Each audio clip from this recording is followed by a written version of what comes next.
There was, in the arid and windswept landscape of Egypt's Valley of the Kings, a British archaeologist named Howard Carter in the early 20th century on a daring quest. His mission: unearthing the lost tomb of the young pharaoh who had been buried for more than 3 millennia. Can you see anything? Yes, wonderful things. These were Howard Carter's famous comments when he found Tutankhamun's tomb in the Valley of the Kings. On November 26, 1922, British archaeologist and Egyptologist Howard Carter poked a small hole in the entryway of the tomb while holding a light in one hand. He gazed through a little fissure for the first time, exposing the contents of Tutankhamun's tomb for the first time. This was an exceptional and famous find that drew worldwide notice. The discovery of an undamaged tomb belonging to the Pharaoh of the 18th Dynasty, the boy king Tutankhamun himself, was a breathtaking occasion. Carter and his crew would meticulously unearth the contents, which included the pharaoh's mummified corpse, as well as war murals, religious items and equipment escorting the monarch into the afterlife over the next decade. Lord Carnarvon, George Edward Stanhope Molyneux Herbert, inherited Highclere Castle, the setting for Downton Abbey. His financial support enabled Carter to discover Tutankhamun's tomb in the Valley of the Kings, making him famous. He recruited Carter and provided the finances for the discovery of Tutankhamun's tomb. Carnarvon thought Carter had the latest technology and abilities to finish his many excavation projects after receiving a reference. Carter served as Lord Carnarvon's excavation supervisor when the collaboration started in 1907. During the First World War, which started in 1914, Carter served in the diplomatic service. After acting as a courier and interpreter, he returned to his customary responsibilities at the end of 1917. Tutankhamun's tomb remained uncovered after years of archaeological excavation.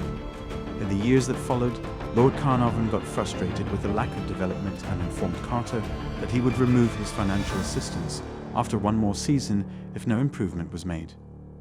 Carter returned to the Valley of the Kings after hearing this to re-evaluate huts he had observed years before. This time, his men were instructed to destroy the huts and debris underneath.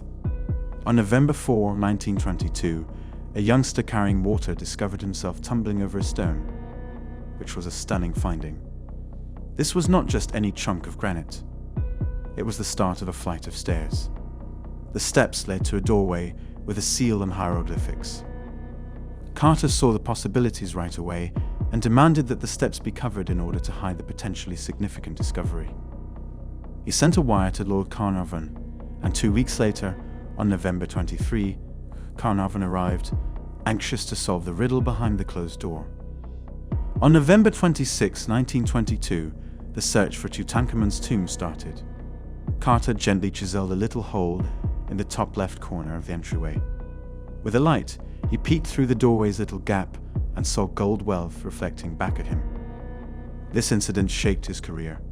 The rest was history for Carter, Lord Carnarvon, and the archaeological community. In the weeks and months that followed, the antechamber was meticulously classified by Pierre Lecoq, chief of Egypt's Department of Antiquities. During this time, Lord Carnarvon and his daughter, Lady Evelyn Herbert, paid visits to the burial chamber. Carter uncovered the sealed entryway on February 16, 1923, after much painstaking and complicated labor, exposing for the first time Tutankhamun's sarcophagus. This astounding find was rendered even more remarkable by the fact that it turned out to be one of the Valley of the Kings' most complete pharaonic tombs. Not long after the seal was removed and the contents were disclosed, Carnarvon and Carter clashed over the Egyptian authorities' stewardship of the tomb. The quarrel did, in fact, result in a brief closure, but Carnarvon quickly apologized and they resumed construction on the tomb. This finding, however, would be Lord Carnarvon's last, since he died on April 5, 1923, from blood poisoning, spawning claims of a curse. In short time, press interest across the globe spiraled out of hand. There was much speculation about a curse being cast on anybody responsible for breaking into the pharaoh's tomb. As several members of the excavation crew died in inexplicable ways over the next few years, the tale of the curse gathered hold. While some disregarded it as nonsense, others came to believe in the curse, fueling even more tales. If you enjoyed this video and want to continue delving into the mysteries of the past, make sure to subscribe to our channel and hit that notification bell so you never miss an update. We've got plenty more historical adventures and fascinating stories waiting for you. And as always, don't forget to like, share, and leave your thoughts in the comments below. What do you think about the curse of Tutankhamun's tomb? Do you believe it's a mere coincidence, or could there be something more mysterious at play?